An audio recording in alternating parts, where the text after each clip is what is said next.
Well, I'm sure that they appreciate that insight that you're providing them too, and it's just more working with them in a very hand in glove manner, Hmm. which I think is really important with some of these early stage companies. So they don't think that you're, the iron fist coming down Right. and how you use a logo or something like that. So we've got the grid, we've got the four areas for the purposes of our discussion today. We're using product, demand gen, brand, and customer experience. How do you build out the tactics associated with each of those? Yeah. So I look at the things that fall in that bucket of urgent and important and really look for low hanging fruit. So there again, there's so much to do, but there are some things that you can do that will immediately have an impact. And sometimes it's revenue generation, but sometimes it's like the board really hates our LinkedIn page. Can you please make our LinkedIn page not suck? And then that's a win for the CEO with the board of like this person can roll up their sleeves and they're doing things, they hear us. And so it's both figuring out what the quickest path to revenue is, and then also what are some of the like low hanging fruit that are just like important to the person, Right. and having that empathy of like you want to look like you work at a serious company, so yeah, let's beef up that LinkedIn page and make it look like you work in a serious company. Well, and a lot of times, yeah, a tactic like that can be, taken care of in, less than a week. You know what I mean? Right. Less than Absolutely. 24 hours. It can be really, really quick. But a Hmm. lot of times, a lot of the tactics that need to be deployed in order to meet the overall arching strategy, number one, take time, and number two, Yes. take money.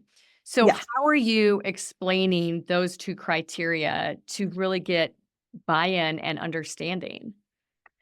Yeah, I think using so first of all, it depends on whether or not you already have a system of record in place, a CRM, marketing automation, all of that. If you do, you are one step ahead.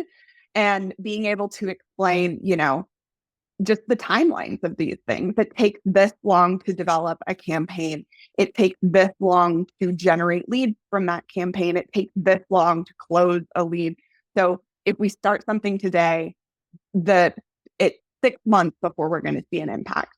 And trying to set those expectations of, yes, there are some things that can be done very quickly, and we're going to do those things quickly. Right. But a lot of things are a long play. And I think that's where having peers who have also been on this startup journey before, where it's not their first time, that is extremely beneficial because they're yeah, obviously I get that. I understand it's not a magic wand that just generates things. But that said, I've said it like a bunch of times already. But figuring out, how are they acquiring customers currently, double down on that thing so that you are being able to track the revenue impact of the things that you're doing, and while building those longer term plays. Can you share some examples on how this, and we're going to get into the strategy that kind of is the linchpin to it all in a minute here, but really how this prioritization has helped drive measurable results? Yeah. So at my last company, prioritizing in this way drove $1 million in revenue in the first 12 months, which may not sound like a lot, but they had zero marketing Hey, to date. They were completely founder led in terms of their yeah, sales. I think that's Um, amazing. yeah, it was a really awesome milestone. And then definitely gave the credibility to marketing of we are a revenue driver, and this is why we're asking for this budget. This is what we'll do with it. And this is what we can expect to get back. And then at my current company, Firm 360, we increased sales qualified leads by 40% in the first six months. So I'm still, I started in May, so still within my first year. So there's a lot of things that are still coming to fruition in terms of that lead time, but the early indicators are that we're driving revenue, and that's what I really care about.